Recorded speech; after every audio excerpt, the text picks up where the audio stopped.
quais são os passos para as vítimas saírem da codependência? Tem um passo a passo? Então, assim, vai depender, não tem um passo a passo, assim. Por quê? Porque, primeiro, existem diferentes tipos de codependentes. Se a gente falar assim, todo codependente é igual, mas não são. Tem pessoas, por exemplo, tem vários padrões. Algumas pessoas têm alguns desses padrões e não têm os outros. E aí, isso varia muito. Algumas pessoas têm um adulto mais desenvolvido, outras têm menos.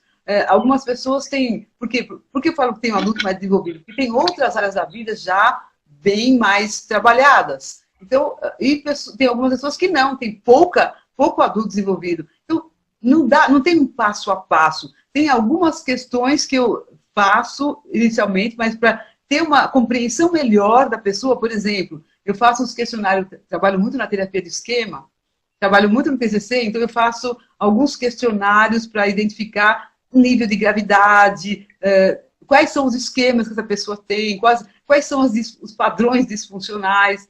Agora, não tem um passo a passo, porque os quadros são bem diferentes entre si. As variáveis são muito grandes. Mas se fosse pensar num passo a passo, o primeiro passo fundamental é trabalhar para que a pessoa consiga colocar o foco nela. Muitas vezes a pessoa chega na terapia e ela fica, assim, muito tempo falando do outro. Ela chega e fala do outro. Não, porque essa semana ele. Aí semana que vem ela chega. Não, porque essa semana ele. E ela não olha para ela. Então eu fico tentando estimular essa pessoa.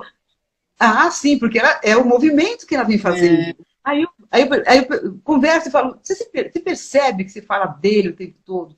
Você percebe que você ainda não começou o seu tratamento? Não é? Você não começou, né? Você está tentando começar, mas ainda não começou. Porque o tratamento começa quando você conseguir colocar o foco em você. Não é que você não vai falar dele, mas você pode falar dele com foco em você. Olha, quando ele falou aquilo, eu fiquei pensando. Quando ele fez tal coisa, eu reagi de certo modo. Agora sim, agora eu estou olhando para mim. Mas enquanto eu só estiver falando da outra pessoa, por isso que é dificílimo ter um passo a passo. Cada um está num ponto da trajetória. É difícil ter isso. Agora, não vou esquecer a pergunta dele, porque ele falou que ele é empregado de uma mãe narcisista, vizinho da mãe narcisista, e esposo, né, vizinho da mãe, e aí marido de uma mulher narcisista, né?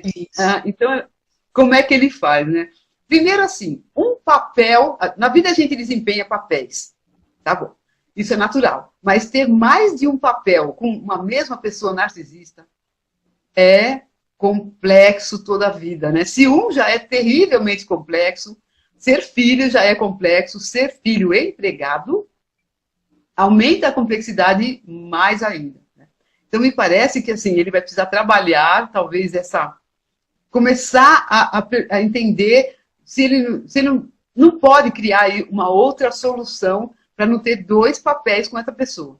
Quanto à esposa narcisista, ele não falou muita coisa, então ele não pode saber. Mas provavelmente ele não deve ter uma vida fácil, acredito eu. Então, o trabalho do codependente é sempre... Tem uma linha-chave que é fortalecimento.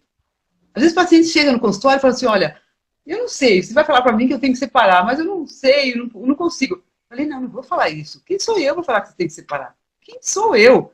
Calma. Você só precisa de uma coisa, se fortalecer. Fortalecer essa criança interior.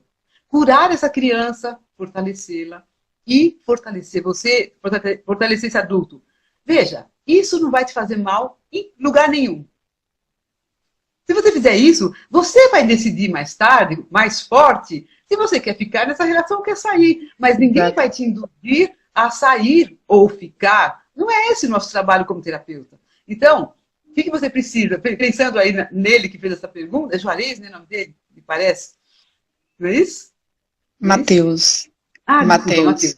Então, no Mateus que fez essa pergunta, então você precisa se fortalecer. Se fortalecer de verdade, fortalecer a autoestima, começar a se diferenciar dessa pessoa narcisista, das duas narcisistas. Se diferenciar, quer dizer, a gente chama, quando fala de diferenciar, é um trabalho de individuação. Muitas vezes a pessoa está um pouco, como você falou, simbiótica, um pouco fundida nas outras. Precisa estabelecer muito claramente quem é você. Diferenciar você é isso. Individuação quem sou eu, o que eu gosto, o que eu quero, o que eu penso, o que eu não penso, quais são minhas opiniões, quais são os meus valores. Então, descobrir bem quem é você, o que eu sinto nas situações, o que eu não sinto. E quanto mais você faz isso, mais você vai se fortalecendo e depois você toma decisões.